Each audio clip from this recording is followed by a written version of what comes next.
New winner in the women's 1500, but you know, in the men's, David Kamani never lost an SEC final.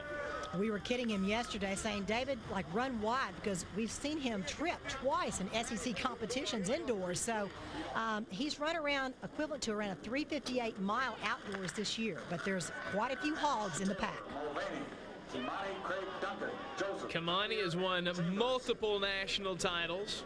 Some people say the only reason he falls down in the mile is so there can be a little competition. It's not over after the first lap, but he's going right to the head this time. Hard to fall down when you're not in that group. Well, Kamani has run one of the top 5,000 meter races this year. He's run under 13:30 for 5,000 meters. Very, very strong.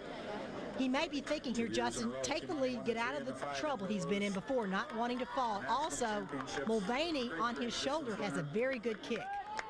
There are 4 Razorbacks in this group. Chris Mulvaney is there, Alistair Craig, also James Hatch, and Michael Taylor, a freshman for Arkansas. But quickly out is Kamani, a 55-second first lap.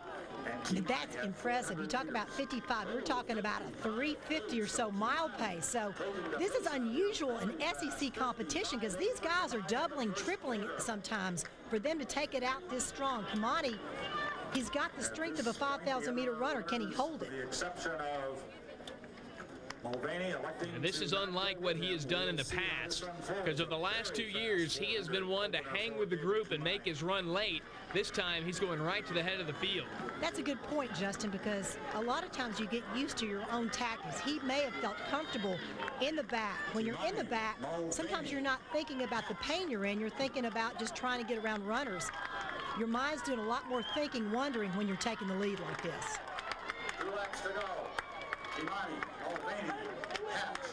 That is Chris Mulvaney on the outside, right behind David Kamani. Wow, that pace is unbelievable. You know he can see the shadows.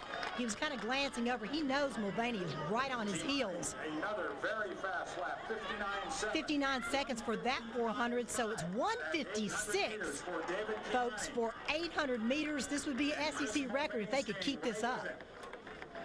Now let's remember, Chris Mulvaney, just a sophomore out of England, he wants to prove something. Last year in Columbia, he was disqualified from the meet due to the honest effort rule in the 800. Didn't get to run in the finals. He wants to show off what he can do, and why not against the national champion? Well, look at him. He is perfectly positioned. He's let Kamani do all the work. However, Kamani's always had a good finish, but Mulvaney looked so relaxed running 156. He looked like he was running 2 flat 205. Bell lap. Let's see who can take it at the end, because Kamani is still looking strong. Kamani is led for 1,100 meters. Now there is a bit of a history between Kamani and Mulvaney. Remember the distance medley relay indoors in Arkansas when Kamani almost caught Mulvaney to win the title, but Mulvaney held him off. Who would get the kick here as we go to the backstretch? Mulvaney looks like he's thinking about it. He's gone wide twice, but he's got, when he makes his move, if he's going to, he's got to make a bold one and make it quick.